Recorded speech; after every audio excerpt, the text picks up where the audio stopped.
This is an early medieval rath at Carrowcuilleen in Tirawley in County Mayo, not far from Ballycastle, just off the Ballycastle Canal Road. And I've been looking at this site for years, it could be 15 years, driving past and going, I must go in and have a look at it sometime, and I've never done. So now I have. So that's the Ballycastle Canal Road over there. That's really wet ground that I've just walked through, up to my knees in places.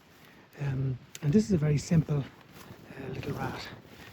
The place name is interesting according to logainim.ie. Ceathrú Mhic Cóilín, the quarter of the son of Cóilín. And so that would be my grandson, given that my son's name is Cóilín. But that's an aside. Right, this is a straightforward early medieval rath, 6th to 9th century in date probably, situated at the base of a slope on the fringes of extremely marshy ground. Can never have been good farmland. It's a simple bank, enclosing bank. It's large enough, like it's about 30 metres across in diameter. I just pasted it out. I'm not seeing signs, clear signs of a ditch, but there must be one somewhere.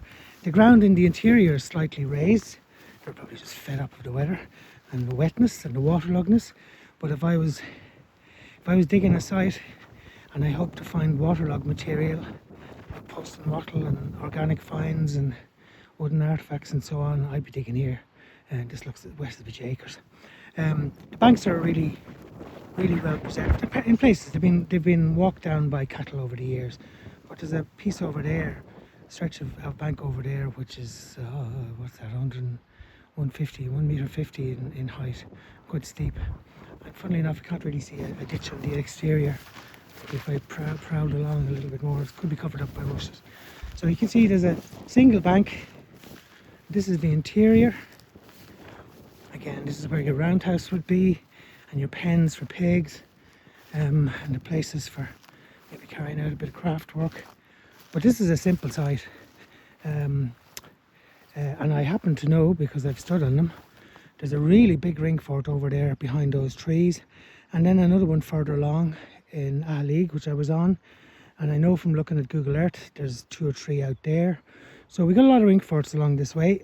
There's certainly early medieval archaeology in this part of North Mayo. You know, hooray for the Cade and Neolithic fields, but like, yeah, this is the interesting stuff here. So, simple univallate fort like this on poor ground, you'd have to be thinking this is the resident of a fairly lower grade free commoner farmer and his family. You know, whatever the social grade would be in Old Irish law, maybe the ocaire grade.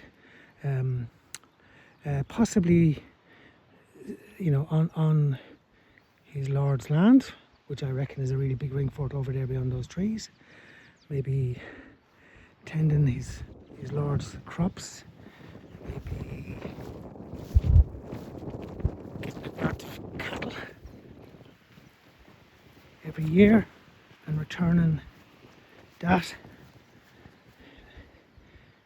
at the end of the year with either calves or sacks of grain as part of the clientship arrangement which ran in early medieval Ireland. But if you wanted to look at a ring fort which isn't covered by bushes, and see that steepness of that bank there, this would be a good one to look at. And if you wanted to dig a site for waterlogged finds, this would be one to dig. And if you want to get really wet, this is the one to visit.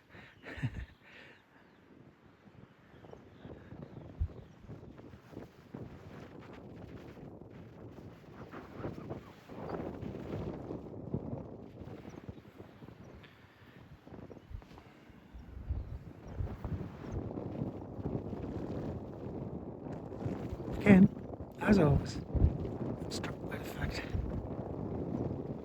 this was a place where people lived over 1,000 years ago.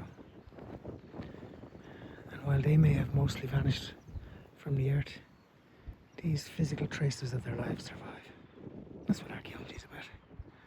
Trying to understand people in the past through their material remains. And you can tell a story just by looking at this fort.